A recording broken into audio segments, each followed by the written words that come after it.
고린도후서 13장 10절 말씀 같이 봉독합니다. 그러므로 내가 떠나 있을 때에 이렇게 쓰는 것은 대면할 때에 주께서 너희를 넘어뜨리려 하지 않고 세우려 하여 내게 주신 그 권한을 따라 엄하지 않게 하려 함이라. 아멘. 오늘은 고린도후서의 기록 목적에 대해서 살펴보도록 하겠습니다. 바울이 고린도 전서를 보내고 또 갑작스럽게 고린도 교회를 방문하게 되었는데 그때 좀 안 좋게 끝났어요. 그래서 고통스러운 방문이다. 내가 너희를 방문한 것을 후회한다. 이런 식으로 이 고통스러운 방문을 하고 와가지고는 눈물의 편지를 씁니다. 그 눈물의 편지를 써서 디도에게 보냈어요. 그런데 디도가 오지를 않아요. 에베소에서 기다려도 안 오고 드루아에 가서도 안 오고, 그래서 할 수 없이 이제 마게도냐 지역으로 가가지고 거기서 빌립보에 있을 때에 디도가 이제 돌아온 겁니다. 그래서 디도 편에 고린도 교회가 바울의 눈물의 편지를 받고는 회개했다는 거예요. 그리고 그 불의를 행하는 자를 권징했다는 거예요. 이렇게 어떻게 보면 바울이 그 눈물의 편지를 보낸 거기에 어떻게 보면 화답한 거죠. 그래서 기뻐한 거예요. 그 전까지만 해도 고린도 교회를 생각할 때에 좀 슬프고 그리고 걱정 중에 있었는데 기쁨과 즐거움과 감사로 바뀌게 된 겁니다. 그래서 고린도 후서를 이제 기록하게 되었죠. 그런데 고린도 후서를 쓸 때에 고린도 전서에 있었던 문제들이 있잖아요. 여러 가지 문제들이 많았어요. 고린도 교회는 지난 주 금요일 날 살펴봤지만 세속적인 도시의 아주 특징들을 다 가지고 있는 교회라고 말씀을 드렸습니다. 아주 대표적인 세속화된 교회의 어떤 전형적인 그런 모습 다 가지고 있었기 때문에 문제들이 많았어요. 그런데 고린도 후서를 쓸 때에도 여전히 그런 문제들이 남아 있었다는 거예요. 그래서 그런 문제들을 다루면서 편지를 쓴 거예요. 예를 들어 본다면 고린도후서 12장 20절에 보면 다툼과 시기와 분냄과 당짓는 것과 비방과 수군거림과 거만함과 혼란과 이런 것들, 고린도전서 1장에서 4장까지 있었던 고린도 교회의 분열된 모습들, 이런 모습들이 여전히 남아있다는 거예요. 그리고 고린도후서 12장 21절에 보면 더러움과 음란함과 호색함, 이런 것들, 고린도전서 5장과 6장 그리고 10장에 나와 있는 교회 가운데 어떤 자들이 행하는 어떤 음란한 모습들, 우상신전에서 창녀들과 합하는 모습들, 이런 모습들이 여전히 해결되지 않은 채 남아 있었다라는 거예요. 그래서 그런 것들을 다루기 위해서 고린도후서를 이제 해결되기를 원하는 마음으로 또 이제 고린도서 쓴 거죠.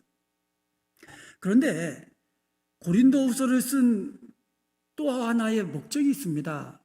이것은요, 바울 자신의 사도직, 이것을 정당성을 어떻게 보면 변명하기 위해서예요. 이게 무슨 말이냐면 당시 고린도 교회는요, 거짓 교사들로 인해서 혼란스러웠어요. 이 거짓 교사들이요, 바울이 세워가지고 바울이 복음을 전하고 바울이 말씀을 전했던 그런 바탕에서 벗어나가지고 다른 복음, 다른 예수, 다른 영을 전하기 시작한 거예요. 한번 보겠습니다. 고린도후서 11장 4절에 보면 만일 누가 가서 우리가 전파하지 아니한 다른 예수를 전파하거나 혹은 너희가 받지 아니한 다른 영을 받게 하거나 혹은 너희가 받지 아니한 다른 복음을 받게 할 때에 너희가 잘 용납하는구나 그랬어요. 그러니까 거짓 교사들이 와가지고, 보통 거짓 교사다 그러면 이제 그 유대교에서 이제 있다가 이제 기독교로 개종은 했는지 안 했는지 정확하게 모르겠지만 하여간 옛날에 그 율법을 지켜야 된다는 거죠. 그러니까 율법을 지켜야 된다 그러면서 바울이 전했던 복음과 다른 복음을 전하기 시작하는 거예요. 그래서 그 거짓 교사들과 이 짝하여 가지고 바울의 사도직을 부인하고 대항하는 그런 무리들이 여전히 있었다는 거예요. 물론 바울의 눈물의 편지를 받고는 많은 사람들이 회개하고 바울 편으로 돌아왔어요. 그런데 여전히 소수의 사람들이 그 거짓 교사를 따르면서 바울을 배척하고 또 멀리하고 또 바울의 복음으로부터 어떤 멀어지려고 하고 바울의 사도적 권위를 무시하고 이러한 분위기가 고린도 교회에 남아 있었다는 겁니다.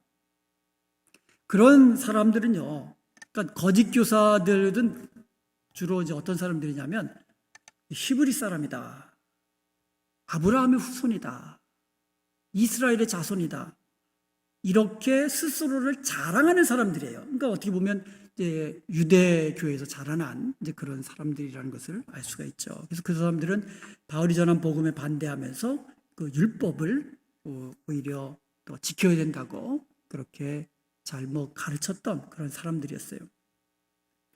그런데 이들이요, 자신의 어떤 종교적인 체험을 또 막 자랑하는 거예요. 그래서 바울도요, 고린도후서에서 자신이 그 종교적 체험을 이야기하거든요. 왜 그렇게 했습니까? 그러니까 거짓 교사들이 자신의 종교적 체험을 내세우면서 또 자신의 외모, 또 자신의 연설하는 어떤 기술, 이런 것들을 막 자랑하기 시작하는 거예요. 그리고요, 이 거짓 교사들이 뭘 이야기하냐면요, 바울이 사도라면 왜 그렇게 고난이 많냐? 하나님이 함께 하시고 능력으로 함께 하시는 사도가 뭐 그렇게 어려움이 많냐 하면서 오히려 바울을 공격하는 거예요. 바울에게는 육체적 가시가 있다 그랬어요. 그것이 눈에 가는 건지 간질인지 정확하게 모르겠지만 하여간 육체적인 가시가 있어요. 바울이 사도라면 왜 그런 병 제대로 고치지도 못하고 그러면서 어떤 사도로서의 능력, 권위 이런 것들을 좀 무시하는 그런 무리들이 있었다는 거예요. 그 다음에 또 하나 어떤 공격이 있었냐면요, 그 당시 고린도 사회의 분위기는요, 제가 지난주 금요일에 말씀드렸지만 좀 자랑하는 분위기라고 그랬거든요. 자신이 가지고 있는 부를 자랑하고 명예를 자랑하려는 그 분위기의 사회가. 그러니까 교회에도 마찬가지예요. 교회에도 겸손하게 이게 아니고 이 거짓 교사들이 자신들의 그 외모, 어떻게 보면 예를 든다면 학벌, 어떤 그 스피치 이런 것들을 자랑하는 분위기란 말이에요. 그런데 바울은요, 고린도 교회에서 고린도 교회를 개척하고 고린도 교회에서 말씀을 가르칠 때에 천막 깁는 일을 하면서 복음을 전했어요. 그런데 이게 양쪽으로 이게 공격을 받았어요. 이게 뭐냐면 한쪽에서는 대접받고 사회적으로 공경받고 존경받는 다른 어떤 그 교사들과 달리 이 바울은 어떻게 보면 시장 바닥에서 천막 깁는 일을 했단 말이에요. 이 사도가 모습이 그게 뭐냐? 한쪽에서 이렇게 했고요. 또 하나는 뭐냐면 바울이 다른 지역에서는요, 교회를 통해서 서포트를 일정 받았어요. 그런데 고린도 지역에서는 그걸 안 했어요. 그러니까 한쪽에서는 왜 우리 고린도 교회를 차별하냐? 다른 교회에서는 교회에서 그 서포트하는 그런 걸 가지고 예를 든다면 복음에 전념했는데 말씀에 전념했는데 왜 우리 교회는 그들하고 왜 다르게 그렇게 일하면서 복음을 전하고 말씀을 가르치냐? 그러니까 이렇게도 공격하고 저렇게도 공격하고. 여러분, 한번 공격할 마음만 먹으면요, 이래도 공격 저래도 공격 다 공격할 수 있어요. 그 다음에 또 바울이요, 고린도 교회를 방문하려는 계획을 피력을 했잖아요. 내가 너희들한테 가서 이런 계획을 이야기했는데 이게 갑자기 계획이 변경된 거예요. 그래서 방문하려는 그 계획이 변경된 것을 가지고 또 트집을 잡는 거예요. 아니, 사도라면서 자기가 한 말도 못 지키냐, 뭐 이러면서 하여간 모든 것을 가지고 막 트집 잡으면서 바울의 사도직을 좀 무시하고 권위를 깎아내리고 사도적 그 능력 없는 것 같다면서 막 서로 이제 대항하려고 하고 이런 분위기를 가진 무리들이 여전히 있었다라는 거예요. 한마디로 말하면 바울이 사도라고 하기에는 좀 연약하다. 이런 분위기가 그 교회에 거짓 교사들을 중심으로 해서 그런 무리들이 남아 있었다라는 거예요. 그런 사람들에게 바울이 누가 진정한 사도냐? 이걸 질문하는 거예요. 거짓 교사들하고 자기하고 누가 진정한 사도냐? 묻는 거예요. 그러면서 자신의 사도직의 정당성을 변호하는 거예요. 변명하는 거예요. 그래서 그들과 다시 한번 정상적인 오해를 풀고, 그러니까 오해를 풀어요. 그러니까 내가 왜 천막깁는 일을 하면서 너희들에게 그 부담을 지어주지 않았는지, 뭐 이런 여러 가지 진짜 자기 변명을 하는 그런 내용들이 많이 나와요. 그래서 오해를 풀고 정상적인 관계로 회복하려고 고린도 후서를 기록했다. 그런 목적이 있고요. 또 하나는요, 예루살렘 교회를 돕기 위하여 헌금하는 것을 이제 독려하기 위해서 또 그런 목적이 하나 있습니다. 고린도후서 8장 1절 이하에 보면은요, 바울이 디도를 이제 눈물의 편지와 함께 보냈잖아요. 눈물의 편지와 함께 디도를 보내면서 예루살렘 교회가 지금 어려운 가운데 있으니까 구제헌금을 하자 하면서 바울의 그 구제헌금 하자고 하는 바울의 그 뜻을 전달해 줬어요. 그래서 구제헌금을 하도록 했습니다. 그래서 바울이 고린도 후서를 기록하면서 마게도냐 교회의 어떤 그 헌신, 그 물질에 대한 헌신, 구제헌금을 정말 열심히 동참하는 마게도냐 교회의 예를 들어가면서 예루살렘 교회를 돕는 이 구제헌금에 적극적으로 동참할 것을 독려를 하는 거예요. 그러면서 우리가 왜 헌금을 해야 되는지, 그리고 헌금은 어떤 자세로 해야 되는지 그것을 이제 가르쳐주고 있는 거예요. 이제 그런 목적이 또 하나 있습니다. 그 다음에 또 하나의 목적이 있는데, 이 어떻게 보면은 가장 중요한 목적 중에 하나로 볼 수 있는 게 있어요. 그게 뭐냐면 고린도 교회를 세우기 위해서, 든든히 세우기 위해서 고린도 후서를 기록한 거예요. 당시 고린도 교회는요, 거짓 교사들로 인해서 혼란스럽다 그랬잖아요. 그러니까 교회가 막 혼란스러운 거예요. 여러분, 사탄은요, 교회를 무너뜨리려고 하고 있어요. 사탄의 목적은 교회를 무너뜨리는 거예요. 그리고 거짓 교사는요, 교회가 무너지는 것을 개의치를 않아요. 그래서 이단들의 목적이 뭡니까? 교회를 공격하잖아요.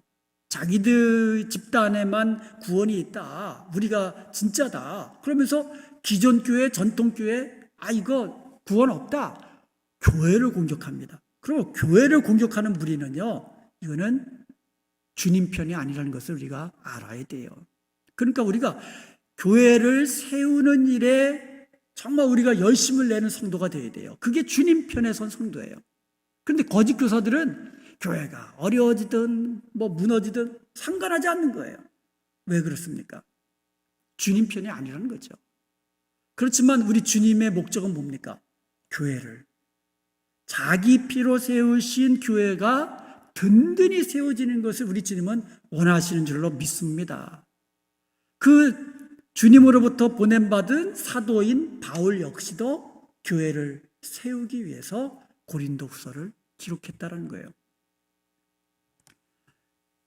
함께 읽은 고린도서 13장 10절을 한번 보세요. 그러므로 내가 떠나 있을 때 이렇게 쓰는 것은 그랬거든요. 이렇게 쓴다는 게 뭐예요? 고린도 후서를 내가 이렇게 쓰는 이유가 뭐냐? 너희를 넘어뜨리려고 하는 게 아니라 너희를 세우기 위함이다. 이렇게 편지를 쓴 목적 분명히 밝히고 있습니다. 고린도서 10장 8절에도 보면 주께서 주신 권세는 너희를 무너뜨리려고 하신 것이 아니요 세우려고 하신 것이니 그랬어요. 그러니까 주님께서 자기에게 주신 권세를 가지고 너희들에게 가고 뭐 이렇게 하는 것은 전부 다 너희를 세우기 위함이다 이거예요. 그리고 고린도서 12장 19절에 보면 너희는 이때까지 우리가 자기 변명을 하는 줄로 생각하는구나. 우리는 그리스도 안에서 하나님 앞에 말하노니 사랑하는 자들아 이 모든 것은 너희의 덕을 세우기 위함이니라. 아멘. 고린도후서에서 우리가 발견할 수 있는 가장 큰 특징이 뭐냐면 다른 어떤 바울 서신보다도 바울 자신의 개인적인 스토리를 담고 있는 책이라는 거예요. 바울의 자서전적인 그 서신이 고린도후서예요. 그래서 고린도후서를 기록한 목적이 제가 좀 전에도 말씀드렸지만 자신의 사도직을 어떤 변명하기 위한 것이 목적 중에 하나예요. 그런데요, 바울이 지금 뭐라고 말하냐면 내가 나의 변명을 하기 위해서 이 편지를 쓰는 것으로 생각하지 말라 이거예요. 그러면 왜 편지를 썼느냐? 왜 편지를 썼어요? 사랑하는 자들아 이 모든 것이 너희의 덕을 세우기 위함이다 그랬어요. 그러니까 바울이 고린도후서를 기록한 가장 큰 목적이 뭐냐? 교회를 세우고 고린도 교회 성도들의 덕을 세우기 위해서 고린도후서를 기록한 것이지 자기의 사사로운 어떤 변명하기 위함만은 물론 변명하기 위함도 기록 목적이라고 그랬어요. 그런데 그것보다도 더 중요한 것이 있다는 거예요. 교회를 세우고 성도들을 세우기 위해서 고린도후서를 기록한 것이다. 이렇게 말씀하고 있습니다. 좀 더 몇 구절을 제가 더 함께 살펴보겠습니다.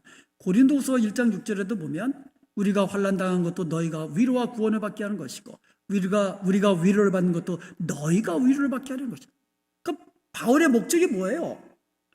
바울의 마음은 전부 다 고린도 교회 성도들을 향한 우리가 위로를 받는 것도 너희가 위로를 받게 하기 위함이고 우리가 환난을 받는 것도 너희가 위로와 구원을 받게 하는 것이다.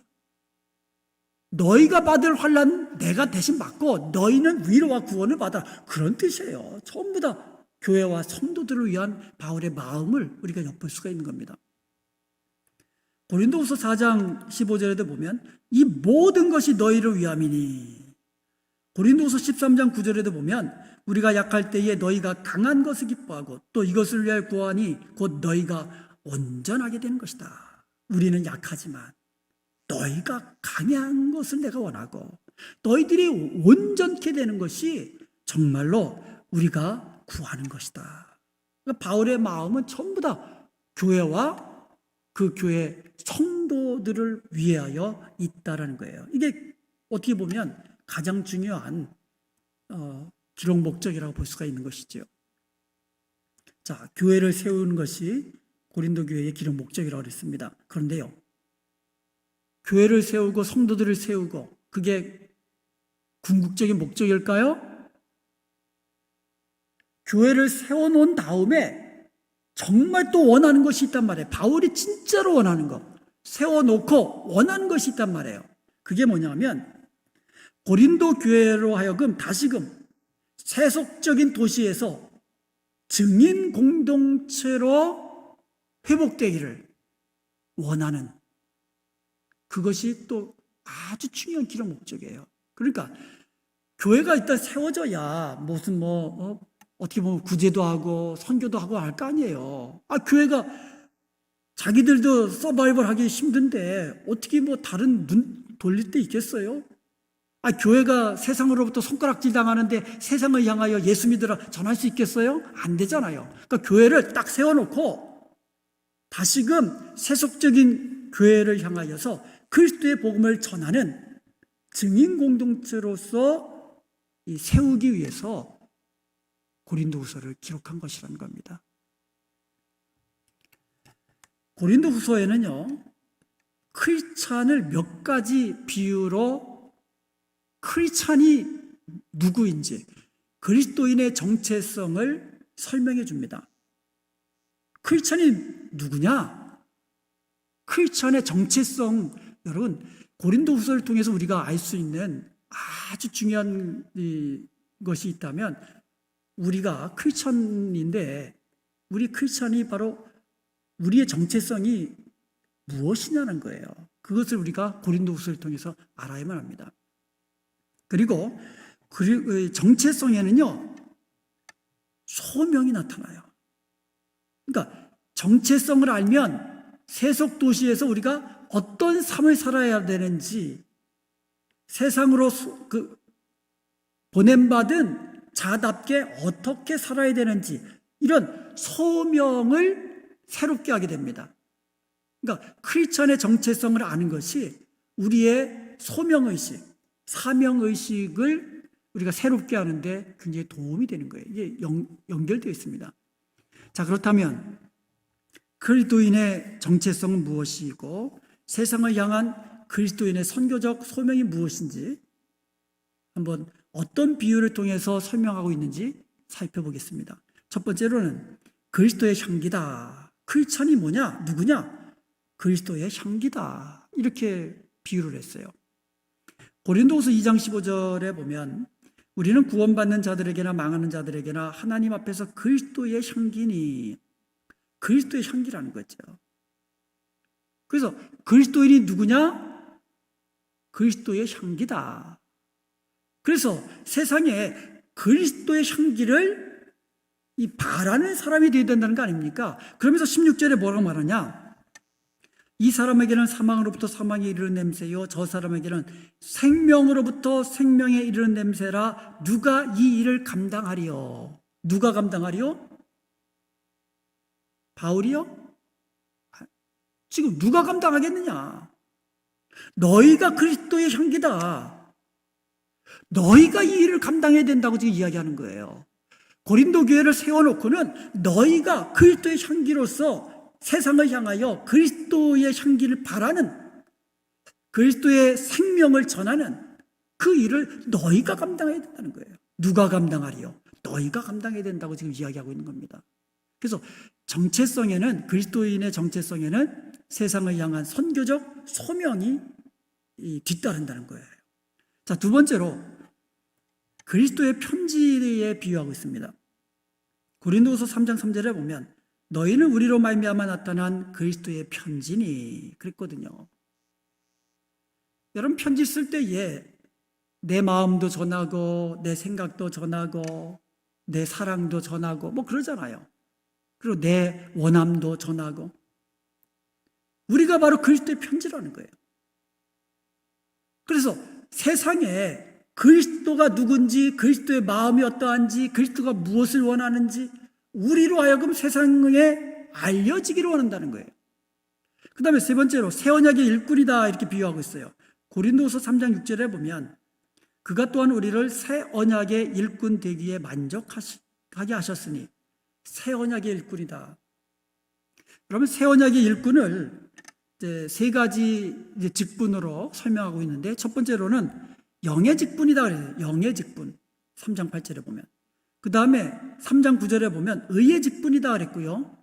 5장 18절에 보면 화목하게 하는 직분이다 라고 이야기하고 있어요. 새 언약의 일꾼은 바로 영의 직분을 가진 자요, 의의 직분을 가진 자요, 화목케 하는 직분을 가진 자다라고 설명하고 있는 거예요. 그러니까 새 언약의 일꾼은 뭐 하는 사람이다? 세상을 하나님과 화목하게 하는, 그와 같은 이 어떤 증인의 삶, 선교적 삶을 살아야 된다라고 말씀하고 있는 거예요. 그 다음에 마지막 네 번째로 그리스도의 사신이다 이렇게 비유했어요. 고린도후서 5장 20절에 보면 그러므로 우리가 그리스도를 대신하여 사신이 되어, 그리스도의 사신, 사신은 이제 대사를 말하는 거예요. 그리스도 대신에 세상으로 파송받은 사람이라는 거예요. 여러분, 한 국가의 대통령이 다른 나라에 다 다닐 수 있어요? 다 못 다니잖아요. 그러니까 대통령 대신에 대사를 파송하잖아요. 각 나라에.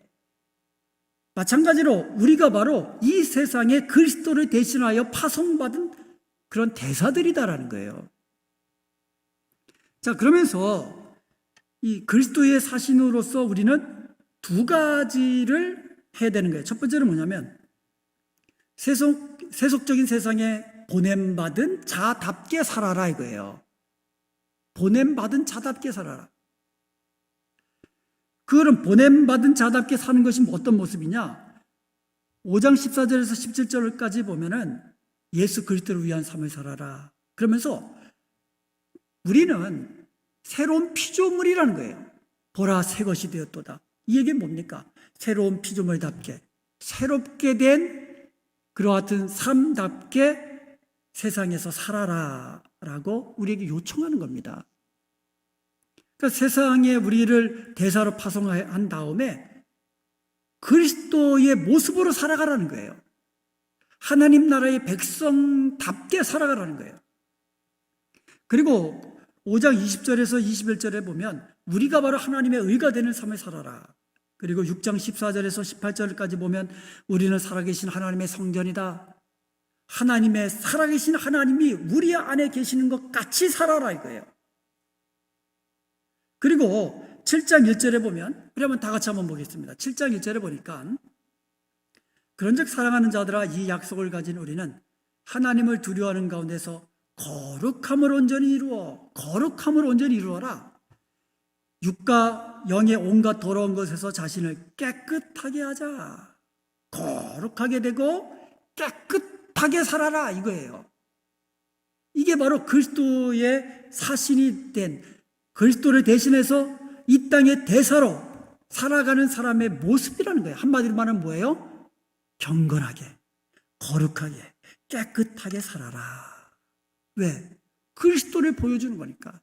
사람들이 우리를 보고 예수님을 볼 수 있도록, 거룩하신 하나님, 살아계신 하나님을 볼 수 있도록 그렇게 거룩하게 살아라. 이게 첫 번째 우리에게 요구하는 거예요. 근데 두 번째가 뭐냐면 세속적인 세상으로 보냄받았다라는 그 소명을 가지고 증인의 삶을 살아라. 증인의 삶을.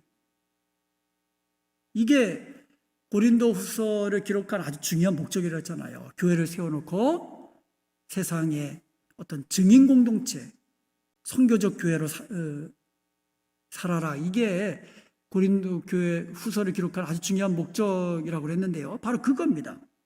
증인의 삶을 살아라는 거예요. 교회는 여러분 증인 공동체예요.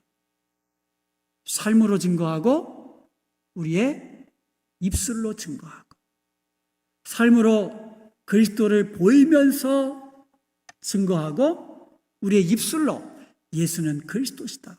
예수님 믿고 구원받으세요. 이것을 증거하는 공동체가 교회라는 것을 우리는 꼭 기억해야 될 것입니다. 여러분, 이 고린도 후서를 통해서 우리에게 주시는 메시지가 있잖아요. 우리가 크리스찬인데 세상과 좀 다르게 살아야 되지 않겠느냐. 그리스도인의 정체성 우리가 분명히 알자라는 거예요. 그리스도의 향기고 그리스도의 편지고 새 언약의 일꾼이고 그리스도의 사신이라는 크리스천의 정체성을 가지고 살자 이거예요. 그런 모습으로 거룩하게 살고 그리고 우리가 입술을 열어서 때를 얻었든지 못 얻든지 예수 그리스도의 복음을 증거하는 데 힘쓰고 땅끝까지 주의 복음을 전파하는 데에 정말로 주님의 손에 들림받아 쓰임받는 교회가 되기를 주님의 이름으로 축원드립니다. 우리 교회가 바로 그런 교회가 되어서 주님 앞에 섰을 때에 잘했다 칭찬받고 영광스러운 멸류관 다 받아 누리면서 또 귀한 상급 다 받아 누리는 저와 여러분 되시기를 주님의 이름으로 축원드립니다.